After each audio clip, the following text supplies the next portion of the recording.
Salut, bienvenue dans une nouvelle vidéo. J'aime beaucoup les produits Google AI et Gemini. Ils proposent à chaque fois quelque chose de vraiment cool. Il y a par exemple Firebase Studio, qui est techniquement leur plateforme officielle de codage, avec Vibe, ou encore le Gemini Canvas, pour ceux qui utilisent Gemini et souhaitent créer de petits projets. On retrouve aussi des outils comme Stitch, qui permet de transformer des instructions simples ou des images en design d'interface, utilisateur complexe pour ordinateur de bureau ou mobile, ainsi qu'en code front-end, puis affinez-les via un chat IA et exportez-les vers Figma. Il y a aussi Scented Detector et d'autres encore. En gros, Google propose plein d'outils qui parfois se recoupent dans leurs fonctionnalités, et la plupart sont totalement gratuits. Mais il y a une fonctionnalité que personne ne mentionne vraiment, et pourtant, elle est géniale à utiliser. Elle se trouve dans Google, à iStudio. Oui, ce même iStudio, où tu peux utiliser tous les modèles Gemini sans aucune limite. Là-bas, il y a aussi le vibe coding, qui existe depuis un moment. Mais récemment, ça a été complètement revu.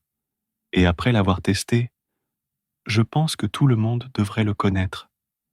Car non seulement c'est gratuit, mais c'est presque comme un éditeur de code intelligent, directement en ligne.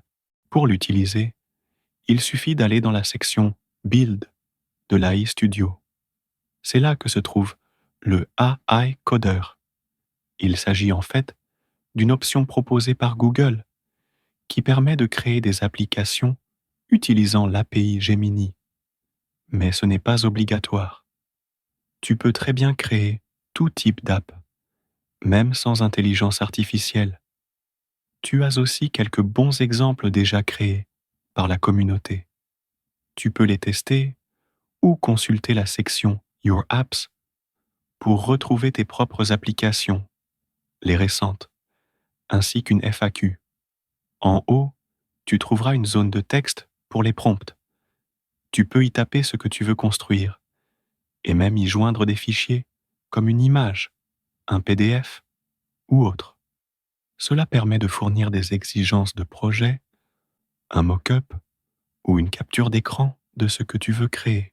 Demandons-lui maintenant de me créer un tableau de bord en React plus chart.js avec des graphiques simulant les visites d'un site web, les clics par bouton et l'évolution quotidienne des utilisateurs. L'interface va s'ouvrir et tu verras qu'elle commence à réfléchir et à dérouler les étapes nécessaires.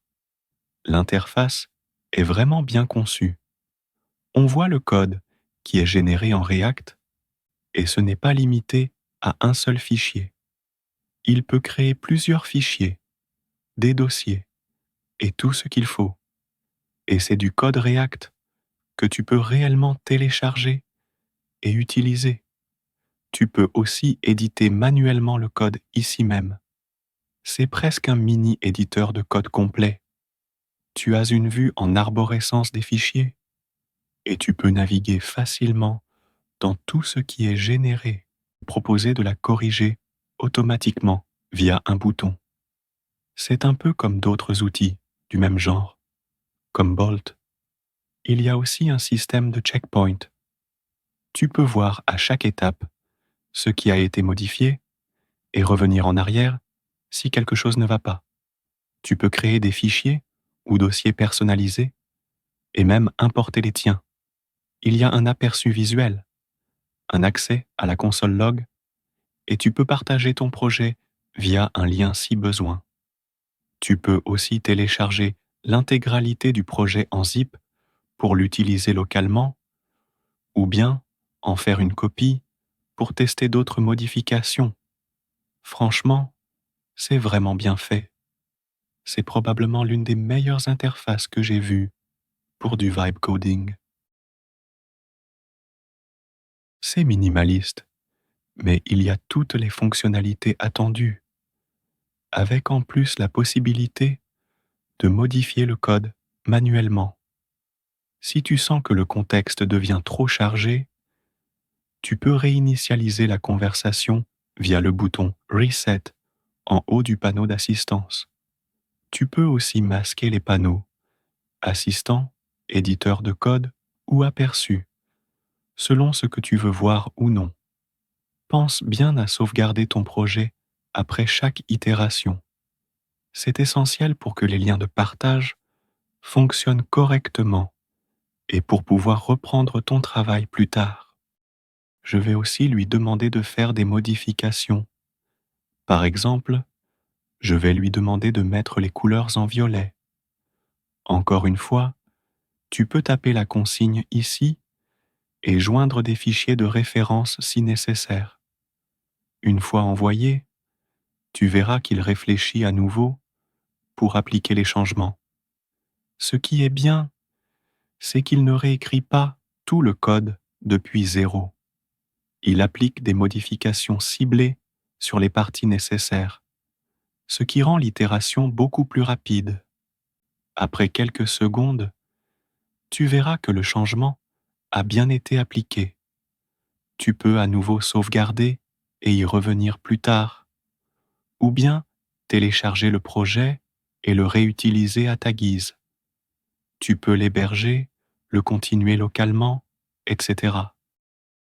Personnellement, j'ai trouvé ça très utile.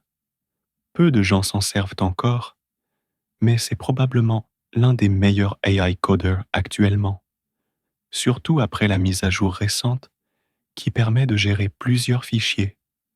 Et en plus, c'est entièrement gratuit et illimité. Tu peux l'utiliser autant que tu veux, créer des choses intéressantes et même intégrer Gemini à tes apps si tu veux. Voilà, c'est à peu près tout. Je t'invite à essayer par toi-même. Franchement, c'est très cool. Partage ton avis en commentaire, pense à t'abonner à la chaîne. On se retrouve dans la prochaine vidéo. À bientôt. Commentaire. Abonnez-vous à la chaîne.